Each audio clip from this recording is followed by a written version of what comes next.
नमस्कार विद्यार्थी मित्रांनो, सर्वांचं वेलकम आहे आपल्या यूट्यूब चॅनलवरती.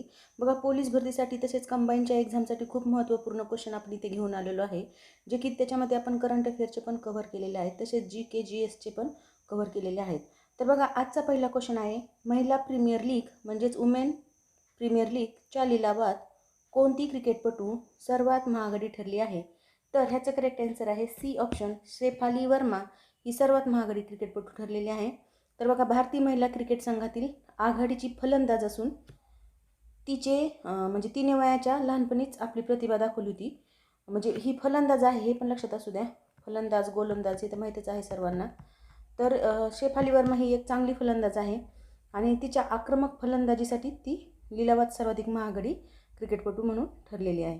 तर बघा, पुढचा प्रश्न आहे आपला, ए मेवरिन इन पॉलिटिक्स हे पुस्तक कोणी लिहिलेले आहे? तर ए मेवरिक इन पॉलिटिक्स हे पुस्तक जयराम रमेश यांनी लिहिलेलं आहे. म्हणजेच सेकंड ऑप्शन आपलं इथे करेक्ट आहे, जयराम रमेश. तर बघा, जयराम रमेश यांनी लिहिलेले पुस्तक माजी पंतप्रधान PV नरसिंहराव यांच्या राजकीय जीवनावर आधारित आहे. कुणाच्या? तर PV नरसिंहराव यांच्या राजकीय जीवनावरती आधारित आहे. तसंच या पुस्तकात नरसिंहराव यांच्या नेतृत्व व राजकीय कारकिर्दीबद्दल सखोल असं विवेचन दिलेलं आहे, म्हणून हे पुस्तक इम्पॉर्टंट आहे. तर बघा, पुढचा प्रश्न आहे, फ्रान्स देशाच्या पंतप्रधानपदी कोणाची निवड झाली आहे? तर ह्याचं करेक्ट आन्सर आहे इमॅन्युअल मॅक्रॉ. म्हणजेच सेकंड ऑप्शन आपलं इथं करेक्ट आहे, इमॅन्युअल मॅक्रॉ. हे फ्रान्सचे सध्याचे राष्ट्राध्यक्ष आहेत, परंतु फ्रान्सच्या पंतप्रधानपदासाठी अधिकृत नाव एलिझाबेथ बोर्न आहे, जी 2022पासून पंतप्रधान आहे. तर पुढचा प्रश्न पाहूया आता. नाही, 4th national conference of chief secretaries 2024 कोठे आयोजित करण्यात आली होती? तर ह्याचं करेक्ट आन्सर आहे नवी दिल्ली, म्हणजे सी ऑप्शन. येथे नवी दिल्ली येथे ही राष्ट्रीय स्तरावरील प्रमुख बैठक आयोजित करण्यात आली होती आणि यात विविध राज्यातील मुख्य सचिवांनी देशाच्या धोरणात्मक विकासाबाबत चर्चा केली होती. तर बघा, पुढचा प्रश्न आहे, 2025मध्ये 38व्या राष्ट्रीय क्रीडा स्पर्धेचे आयोजन कोठे करण्यात येणार आहे? तर ह्याचं करेक्ट आन्सर आहे उत्तराखंड राज्य, म्हणजेच डी ऑप्शन आपलं करेक्ट आहे. तर बघा, 2025च्या राष्ट्रीय क्रीडा स्पर्धेचे यजमानत्व मिळालेलं आहे उत्तराखंडला आणि या स्पर्धेत देशभरातील खेळाडू विविध क्रीडा प्रकारामध्ये सहभागी होतात. नेक्स्ट क्वेश्चन आहे आपला, महाराष्ट्र राज्यातील नगरपंचायतीच्या अध्यक्ष आणि उपाध्यक्षाचा कार्यकाळ किती वर्ष होणार आहे? तर ह्याचं करेक्ट आन्सर आहे 5 वर्ष, म्हणजे फर्स्ट ऑप्शन. हा कार्यकाळ निश्चित करण्यात आलेला आहे 5 वर्ष आणि हा कालावधी लोकशाही प्रक्रियेसाठी स्थिरता देण्यासाठी अशा प्रकारे हा कालावधी निश्चित करण्यात आलेला आहे. नेक्स्ट क्वेश्चन आहे, वुमेन्स हॉकी ज्युनियर आशिया कप 2024 स्पर्धेचे विजेतेपद कोणी पटकावलेले आहे? तर ह्याचं करेक्ट आन्सर आहे डी ऑप्शन, आपल्या इंडियाने अशा प्रकारे पटकावलेलं आहे. इंडियाच्या संघाने महिला हॉकी ज्युनियर आशिया कप 2024ची स्पर्धा जिंकलेली आहे आणि भारताच्या संघाने उत्कृष्ट खेळ दाखवत आशियाई स्पर्धेचे वर्चस्व गाजवलेलं आहे. तर बघा, पुढचा प्रश्न पाहूया, आधुनिक आवर्त सारणीचा जनक कोण? तर बघा हा क्वेश्चन आहे सायन्सचा. तर आधुनिक आवर्त सारणीचे जनक आहे मोसले, म्हणजे फर्स्ट ऑप्शन इथे आपलं करेक्ट आहे. बघा, मोसले यांनी आधुनिक आवर्त सारणीचा पाया रचला. त्याच्या कार्यामुळे आवर्त सारणीतील घटकांचा क्रम तसंच अनुसंख्येच्या आधारावर मांडणे शक्य झालं, ज्यामुळं काय झालं, रासायनिक घटकांची गुणधर्म अधिक स्पष्टपणे आपल्याला समजायला लागली. पुढचा प्रश्न आहे, आधुनिक आवर्त सारणीत डॅश डॅश आवर्त आहेत? तर आधुनिक आवर्त सारणीत 7 आवर्त आहेत, म्हणजे फर्स्ट ऑप्शन आपलं करेक्ट आहे. 7 आवर्त म्हणजेच पिरियड्स आपण त्याला म्हणतो, जे प्रत्येक आवर्तामध्ये अणूच्या ऊर्जा स्तरांचे वर्णन इथं केलेलं आहे. नेक्स्ट क्वेश्चन आहे, मूलद्रव्याची संयुजा नेहमी डॅश डॅश असते?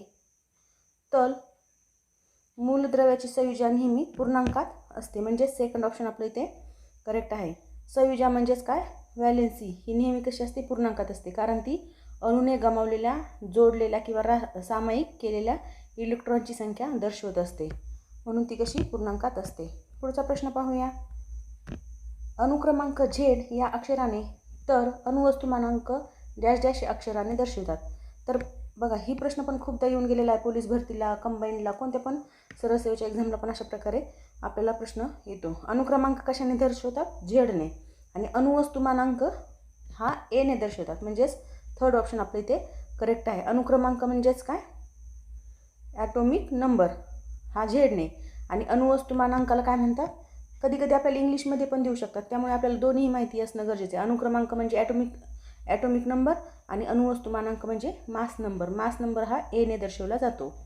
पुढचा प्रश्न आहे, डॅश डॅश अणुकेंद्रकात नसतात.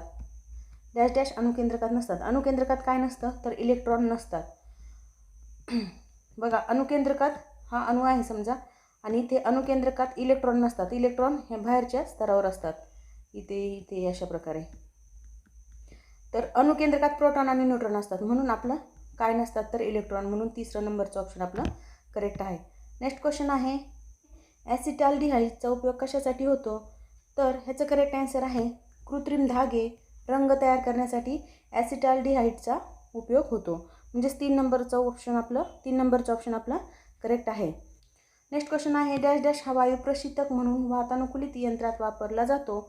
तर वातानुकूलित यंत्र म्हणजे काय? जसं की फ्रीज, AC, याच्यामध्ये कोणता गॅस वापरला जातो? तर फ्रेऑन हा गॅस वातानुकूलित यंत्रात प्रशीतक म्हणून वापरला जातो.